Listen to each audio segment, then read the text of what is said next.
पत्थर ऊपर लगा हुआ था, तो वो गलती से शिवलिंग नीचे थी, उसी के ऊपर गिर गया। एक बेल पत्ती और भगवान शिव के लिए जल, ये दो चीजें वहां पर हैं। तो उसका जो प्रथम पहर का जो पूजन था वह संपन्न हो गया। उस पूजा के महात्म्य से उस व्याध का बहुत सा पातक का नष्ट हो गया, यानी जो पाप होते हैं वह सब नष्ट हो गए। वहां होने वाली खड़खड़ाहट की आवाज को सुनकर हरिणी ने भय से ऊपर की ओर देखा। अब डर गई कि कौन है यहाँ पर, एकदम से डरकर उसने ऊपर देखा। व्याध को देखते ही वह व्याकुल हो गई, डर के मारे कांपने लगे और बोली कि हे व्याध, तुम क्या करना चाहते हो, मेरे सामने सच सच बताओ। तो हरिणी की यह बात सुनकर व्याध ने कहा, आज मेरे कुटुंब के लोग जो हैं बिल्कुल भूखे हैं, कि मेरे कुटुंब के जो लोग हैं बिल्कुल आज भूखे हैं, परिवार लोग सब, अतः तुमको मारकर उनकी भूख मिटाऊंगा, उन्हें तृप्त करूंगा। व्याध का वह दारुण वचन सुनकर तथा उसे रोकना कठिन था।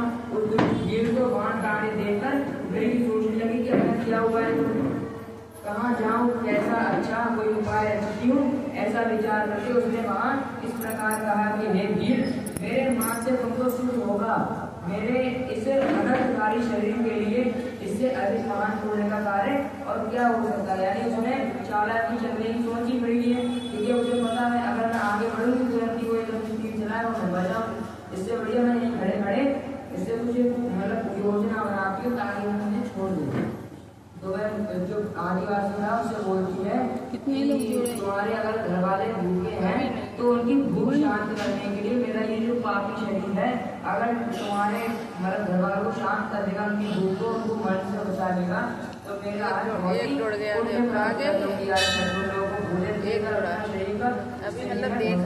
उन्हें प्राप्त कर लूंगी।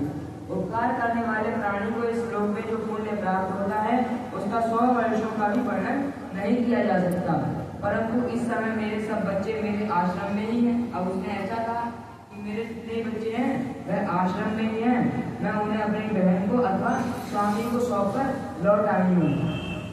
वनीचर, तुम मेरी इस बात का मिथ्या ना समझो, मैं फिर तुम्हारे पास लौट कर आऊंगी, इसमें संशय नहीं है। यानी वही बात हुई, एक बार कृष्ण के साथ भी ऐसा ही हुआ था कि जो गाय थी वह सिंह को उसे मारना चाह रहा था, तब उसने क्या कहा कि हे सिंह, मुझे भी मत मारो, मेरी जो मैंने एक नई कल बछड़ी को अपना जन्म दिया है, जो मेरी पुत्री है, मैंने जन्म दिया, उसे दूध भी चाहिए होगा, मेरा पौष्टिक दूध, तो मैं उसे पिला के आ रही हूँ, तब मुझे तुम खा लेना।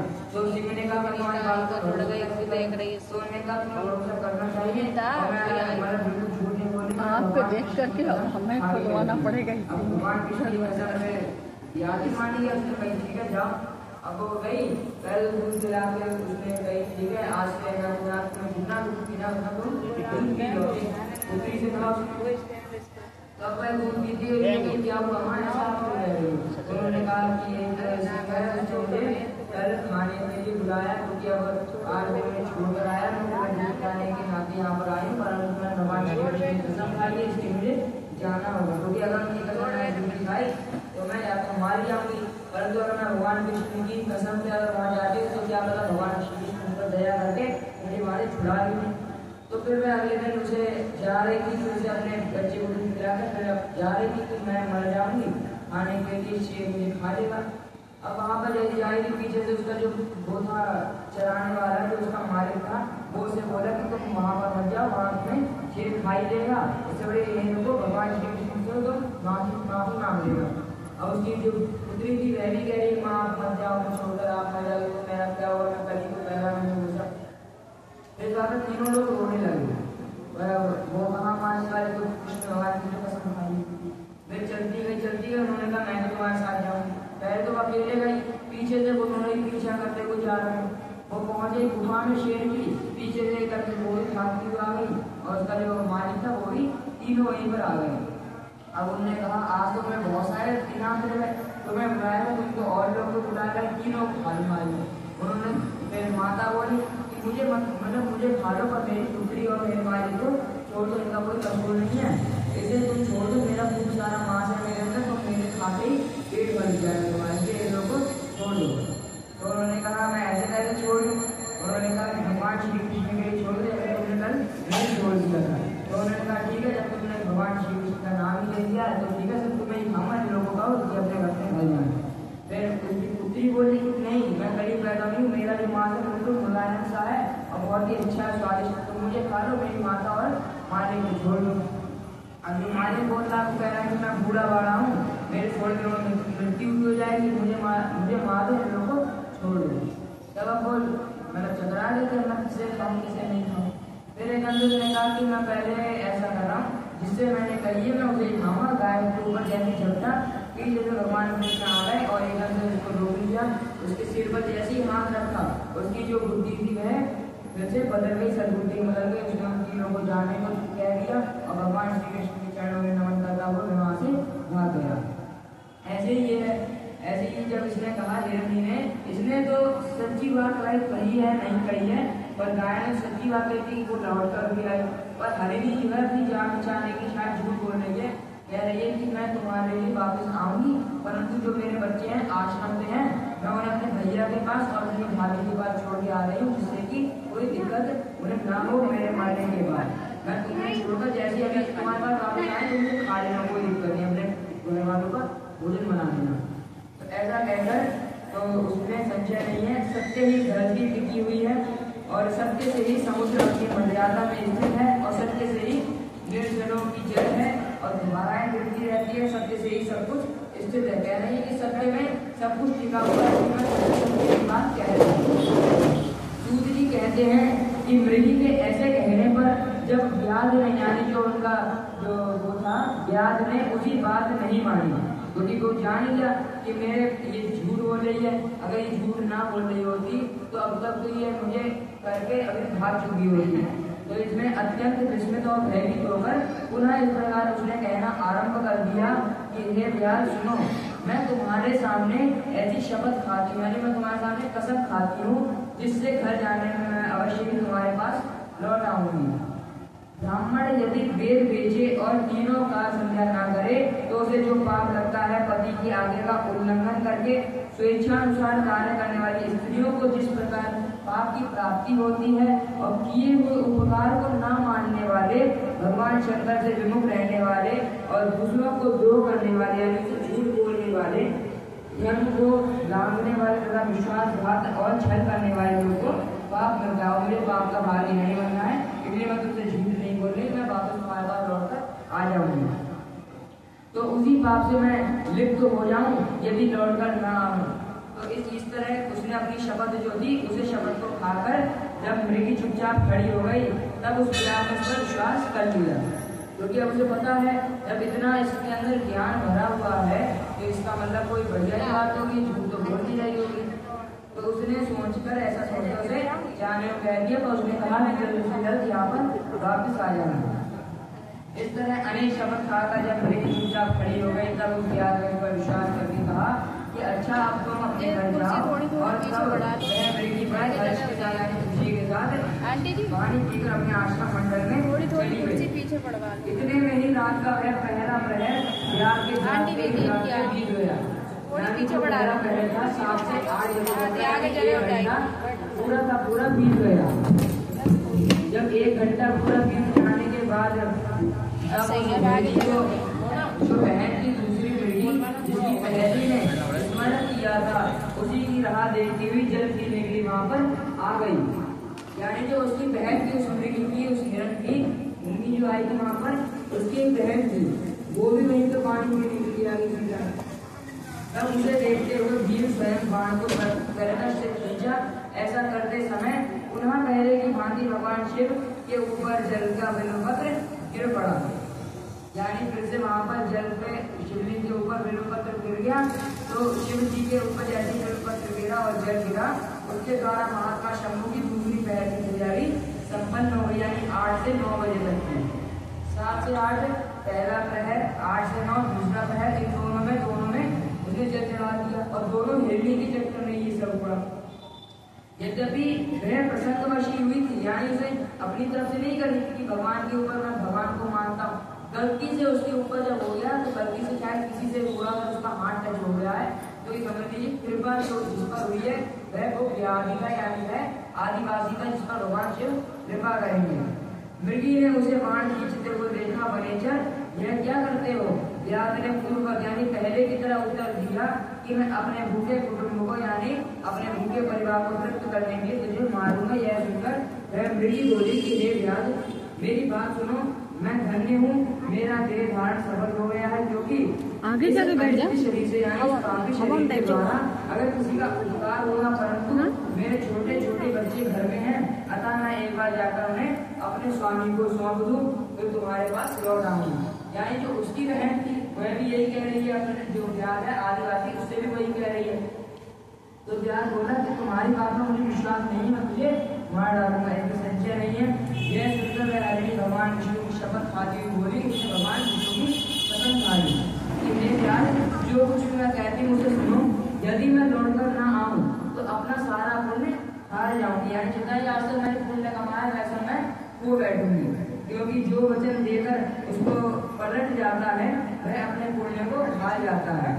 जो पुरुष अपनी विवाहिता स्त्री को त्याग कर दूसरी के पास चला जाता है, यानी अपनी जिससे शादी कर चुका है उसको छोड़कर दूसरी पत्नी के पास चला जाता है, पहले धर्म का उल्लंघन करके कपोल कल्पित धर्म पर चलता है, भगवान विष्णु का भक्त होकर शिव जी की निंदा करता है, यानी है तो भगवान विष्णु का भक्त परंतु शिव जी की निंदा कर रहा है, तो ये सबसे गलत बात है, क्योंकि भगवान विष्णु जो है अपनी बुराई सुन सकते हैं परंतु भगवान शंकर की नहीं सुन सकते, और जो भगवान शंकर है अपनी बुराई सुन सकते हैं परंतु भगवान विष्णु की नहीं सुन सकते। यानी इन दोनों की कभी भी आपको किसी देवता की किसी भगवान की बुराई नहीं करनी चाहिए। तो ऐसे जो लोग होते हैं जो एक को ही मानते हैं कि विष्णु भगवान ज्यादा ताकतवर है, शंकर जी ताकतवर नहीं है, शंकर जी ज्यादा ताकतवर है, विष्णु भगवान ताकतवर, तो ऐसा कहता है वह सबसे बड़ा पापी होता है। माता पिता की किसी को श्राद्ध आदि ना करके उसे सूना बिता देता है, यानी अगर किसी के माता पिता मर गए हैं तो उनका श्राद्ध विधि कर्म कुछ भी नहीं करता, चलो एक बार कर दिया, पहली साल या दूसरी साल मरे उस साल कर दिया, पर अगली साल से किसी भी साल नहीं कर रहा है, तो उसको भी जो पाप लगता है मन में संताप का अनुभव करते हुए अपने दिए हुए वचन को जो पूरा करता है वही मुझे भी लगे यदि मैं लौटकर ना हूं। ऐसा जो पाप है इन सबका वही पाप मुझे भी लग जाए अगर मैं तुम्हारे पास अपना वचन कहकर तुम्हारे पास वापस ना हूँ। तो इतना कहकर सूत जी कहते हैं कि उसने ऐसा कहने पर व्याध जो था यानी वह आदिवासी उसने मृगी से कहा कि जाओ। मृगी जल पीकर नष्टपूर्वक अपने आश्रम को चली गई। इतने में ही रात का दूसरा पहर भी व्याध के जागते जागते बीत गया, यानी 7 से 8 घंटे 1 घंटा बीत गया, फिर 8 से 9 दूसरा पहर यानी दूसरा घंटा ही बीत गया। 7 से 9 बजे तक वो बैठा रहा। इसी समय तीसरा प्रहर आरंभ हो गया कि 9 से 10 बजे तक था, वह तीसरा प्रहर भी आरंभ हो गया। मृगी के लौटने में बहुत विलंब हुआ जानकर चकित होकर व्याध उसकी खोज करने लगा। जब उसने सोचा कि अब इतनी देर हो गई, पहली वाली मृगी को तो आ जाना चाहिए था, 2 घंटे हो गए हैं तो पहली वाली मृगी को तो आ ही जाना चाहिए था, तब उसने तब भी वह नहीं आया तो वह ढूंढने लगा, जो आदिवासी था वह इधर ढूंढने लगा। इतने में ही उसके जल के मार्ग में एक हिरण को देखा, वह बड़ा हृष्ट पुष्ट था, वह दोनों हिरणी थी पर ये जो है ये हिरण है।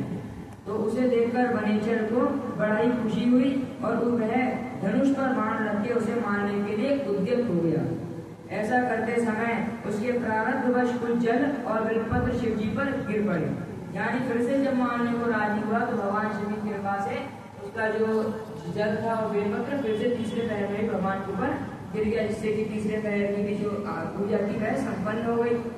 तो इसके बाद उसके सौभाग्य से भगवान शिव की तीसरी पहर की पूजा संपन्न हो गई। इसी तरह भगवान ने उस पर अपनी दया दिखाई। पत्तों के गिरने आदि का शब्द सुनकर उस मृग ने व्याध की ओर देखा और पूछा कि क्या करते हो। व्याध ने उत्तर दिया, मेरे कुटुंब को भोजन के देने के लिए तुम्हारा वध करूंगा, यानी मेरे जो परिवार वाले हैं वैसे भूखे बैठे हुए हैं तो उन्हें तुम्हें मारकर तुम्हें भोजन बनाकर उन लोगों को खिला दूंगा।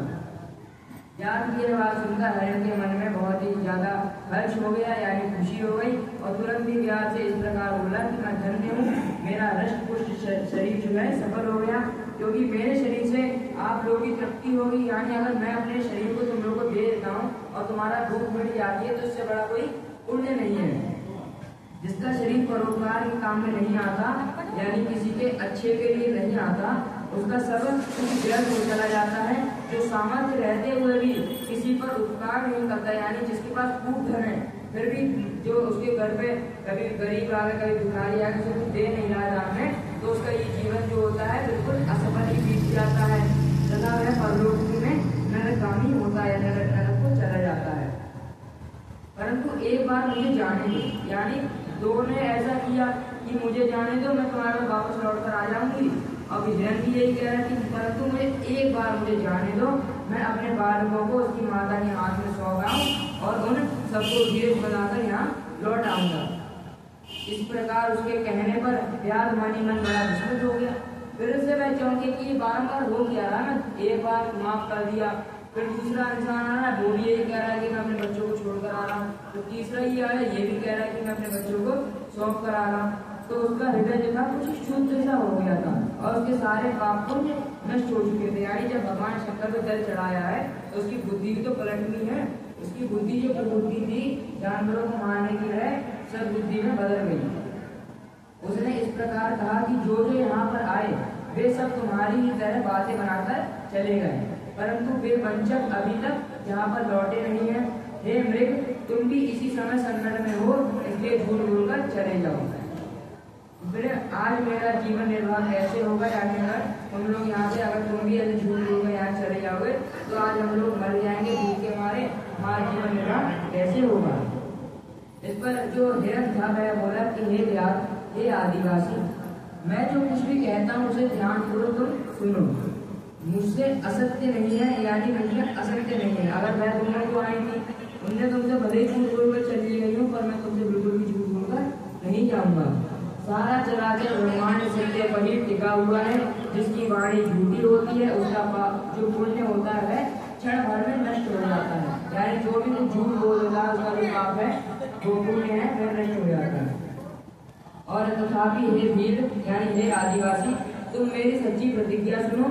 संध्या काल में मैं मैथुन तथा शिवरात्रि के दिन भोजन करने से जो पाप लगता है, झूठी गवाही देने पर और धरोहर को भड़क देने पर तथा संध्या न करने पर बीच को जो पाप लगता है, यानी ब्राह्मण को जो पाप लगता है, वही पाप मुझको भी लग जाए। यानी जो बात उन लोगों ने कही है, मैं भी यही कह रहा हूँ कि जो जो ऐसे कर्म है गलत कर्म, उन सबके पाप मुझे लगना अगर मैं तुम्हें वापस न आऊँ तुम्हारे पास।